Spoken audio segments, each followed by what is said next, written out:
Hi there, today we're going to look at a famous Keats poem, La Belle Dame sans Merci.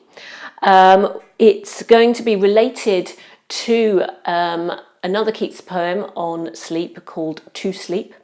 And we're going to have a go at shaping an essay entitled Explore How Keats Presents Sleep in the poem To Sleep, and one other poem that you have studied. So by the end of this video, you should have learned how to solve a problem like the Keats essay. So, firstly, I've chosen La Belle Dame sans Merci to complement the poem To Sleep because it's one presented in a very different form. The sonnet To Sleep is very traditional Shakespearean sonnet form. Here we have the ballad form in La Belle Dame sans Merci with its regular rhyme and stanzas. And we have also a sense of warning. Many ballads are a narrative, a story with a message, and that message is usually a warning. And I think here we've got very much the warning about the dangers of sleep and the dangers of being lulled to sleep, the dangers of being put to sleep. So it's a very different poem from the sonnet To Sleep, where poem is presented as something to be craved, to be enjoyed, and as a saving experience. Here, the very opposite is true. So let's just refresh our memories about La Belle Dame sans Merci. La Belle Dame in the title is described by Keats as being a fairy's child. She is a supernatural lady who lures a knight into her elfin grot. And she lulls him to sleep. She gives him roots with its implied magical properties, rather like the opium poppy that we know the Romantic poets were very fond of. The ballad form allows for a dialogue between someone who discovers the knight, and then the knight tells his story in the first person. And the poem opens with the questioner, the voice of the poem, saying, "What ails you? What is wrong with you?" Because she sees the knight in a state of being woebegone. He looks pale. He looks as if he has had a bad experience, not a restorative experience.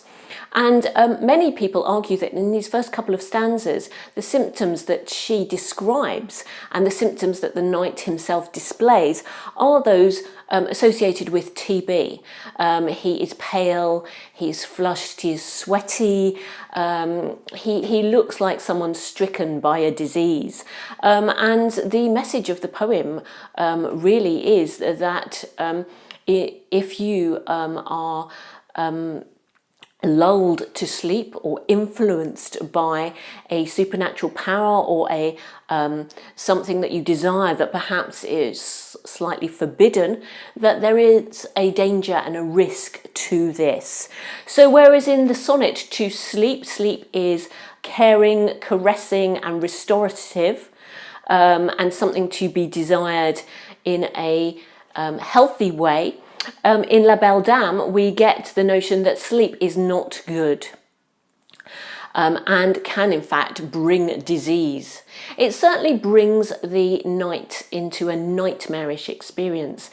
He sees other men who have been wooed into the elfin grot, and he sees that they are shadows of their former selves. We have the knight here lingering in a Gothic landscape. He is inhabiting a nightmare, if you like.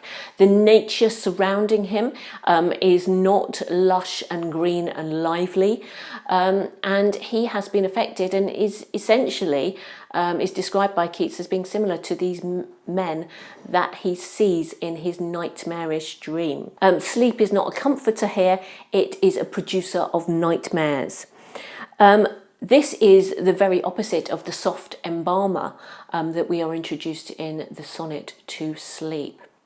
There are some similarities here.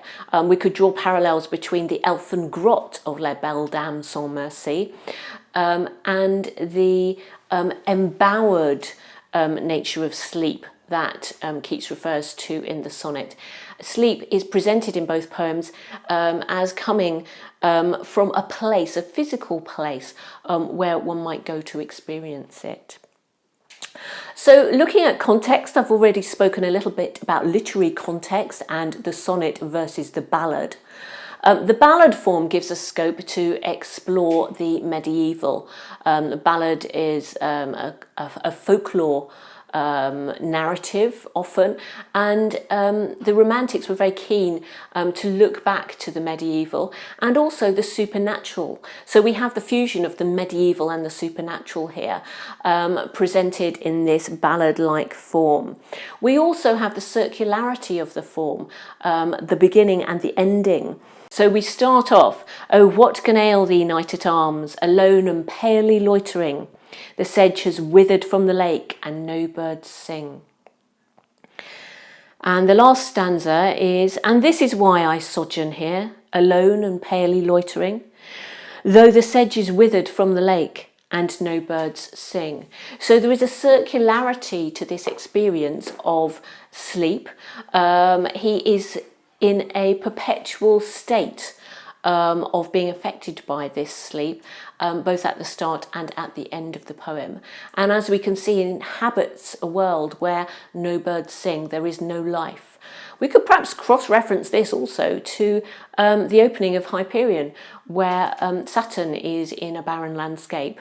And in this poem, we might relate that to the Gothic, the lack of life, the withered sedge, the supernatural here. It's a little Gothic narrative.